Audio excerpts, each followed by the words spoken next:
நம்மளுடைய 2A mains பேட்ச்ல join பண்ணவங்க என்ன சொல்லியிருக்காங்கன்னு பாருங்க. நம்மளுடைய மெட்டீரியல்ஸ் அண்ட் டெஸ்ட் சீரிஸ் அவங்கள அதிகமான கேள்வியை குறிப்பதற்கு உதவி செஞ்சிச்சு அப்படின்னு சொல்றாங்க. நம்மளுடைய யூடியூப் சேனலை இப்பதான் நீங்க முதல்ல பாக்குறீங்க அப்படின்னா சப்ஸ்கிரைப் பண்ணிக்கங்க. யூடியூப் சேனலோட லிங்க்லையும் நான் என்ன கொடுத்துருக்கேன் அப்படின்னா டெலகிராம் சேனலோட லிங்க் பேஜ் உங்களுக்கு கொடுத்துருக்கேன். அதை கிளிக் பண்ணி நீங்க டெலகிராம்லையும் ஜாயின் பண்ணிக்கலாம். முதல்ல நம்மளுடைய பேட்ச்ல என்ன சார் செய்ய போறோம் அப்படிங்கறத உங்கள்ட்ட சொல்லிடுறேன். ஒரு நாளைக்கு ஒரு தலைப்பை எடுத்து படிக்க போறோம். அந்த ஒரு தலைப்புல ஒரு தேர்வை எழுதி பார்க்க போறோம். அந்த ஒரு தேர்வை நீங்க தெளிவாக எழுதி முடிக்கும் பட்சத்துல ஒரு குரூப் 4 பதவி உங்களுக்கு அப்படின்னு சொல்லிட்டோம். ரைட்டா? இது நீங்க செய்ய வேண்டியது. அப்ப இந்த வெற்றிக்கு நாங்க என்ன சார் செய்ய போறோம் அப்படின்னா உங்களுக்கு மெட்டீரியல்ஸ் கொடுக்க போறோம். ரைட்டா? அதுக்கப்புறம் எக்ஸ்ட்ரா மெட்டீரியல்ஸ் கொடுக்க போறோம். அதுக்கப்புறம் ப்ரீவியஸ் இயர் கொஸ்டின் பேப்பரோட கம்பைலேஷன் கொடுக்க போறோம். டிகிரி ஸ்டாண்டர்ட் நோட்ஸ் கொடுக்க போறோம். டெஸ்ட் சீரிஸ் கொடுக்க போறோம். ரைட்டா? இது எல்லாமே உங்களுக்கு இருக்கு. இது இல்லாம டிஎன்பிஎஸ்சி என்ன பண்ணிருக்காங்க, ரீசனிங்க்கு புதிதாக ஒரு முக்கியத்துவம் கொடுத்திருக்காங்க. அதை தனியாக வீடியோ கிளாஸா உங்கள்கிட்ட கொடுக்க போறோம். ரைட்? நம்மளுக்கு டிஎன்பிஎஸ்சி 3 விதமான கேள்விகளை கேட்பாங்க.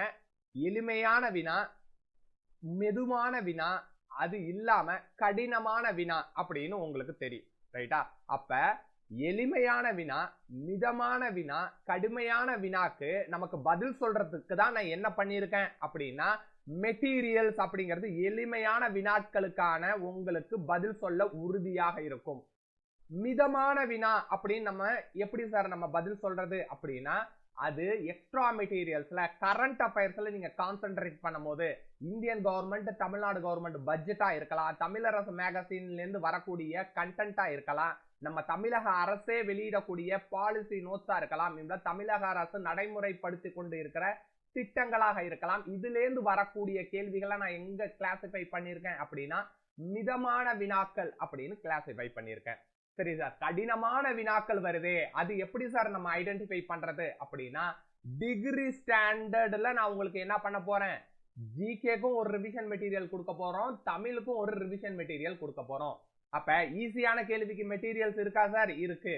கடினமான கேள்விக்கு மெட்டீரியல்ஸ் இருக்கா சார்? இருக்கு. அதே மாதிரி மீடியமான கேள்விக்கு மெட்டீரியல்ஸ் இருக்கா சார்? இருக்கு. இந்த மூணுத்துக்குமே என்ன பண்ணிரலாம், நீங்க டிக் மார்க் பண்ணிரலாம்.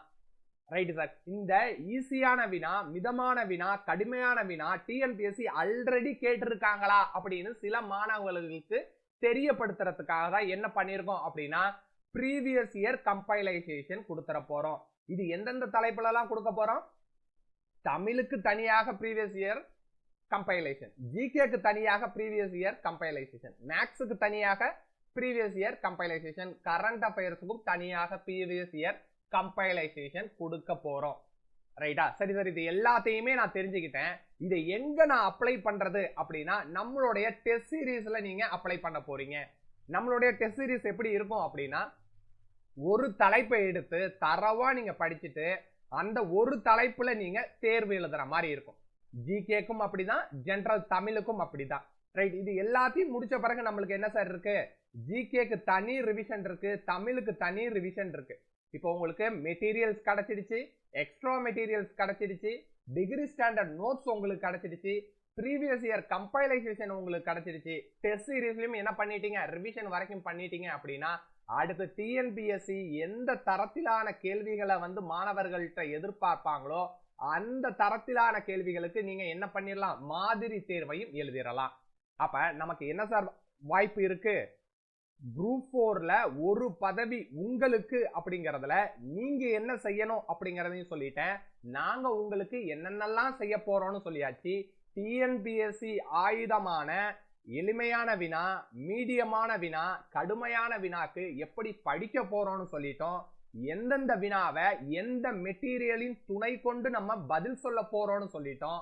ஆல்ரெடி டிஎன்பிஎஸ்சி இந்த வெப்பன்ஸ் எல்லாம் யூஸ் பண்ணிருக்காங்களான்னு நீங்க கேட்டீங்க அப்படின்னா ப்ரீவியஸ் இயர் கம்பைலைசேஷனை உங்கள்கிட்ட கொடுத்தாச்சு. அந்த வெப்பன் எல்லாம் நீங்க பயன்படுத்தி பிராக்டிஸ் பண்றதுக்கு உங்களுக்கு டெஸ்ட் சீரிஸும் இருக்கு. ரைட்டா? இது எல்லாமே என்ன பண்ண போறோம் அப்படின்னா நம்மளுடைய டிஎன்பிஎஸ்சி லீடர்ஸ் அகாடமி உங்களுக்காக கொடுக்க போகுது. இந்த பேட்ச் சம்பந்தப்பட்ட ஷெட்யூல் டீடைல்டா என்ன வரும் அப்படின்னா விரைவில் நம்மளுடைய யூடியூப் தளத்துல உங்களுக்கு அப்லோட் பண்றோம். நான் மீண்டும் ஒரு முறை சொல்லிக்கிறேன், இந்த யூடியூப் சேனலை இன்னைக்கு தான் நீங்க முதல் முறை பாக்குறீங்க அப்படின்னா யூடியூப் சேனலை சப்ஸ்கிரைப் பண்ணிக்கங்க. யூடியூப் சேனல்ல இருக்கக்கூடிய கமெண்ட் பாக்ஸ்லயும் டிஸ்கிரிப்ஷன்லயும் நான் டெலகிராம் சேனலோட லிங்க் கொடுக்குறேன், அதை கிளிக் பண்ணி நீங்க ஜாயின் பண்ணிக்கங்க. Wish you all the best. Thank you to all.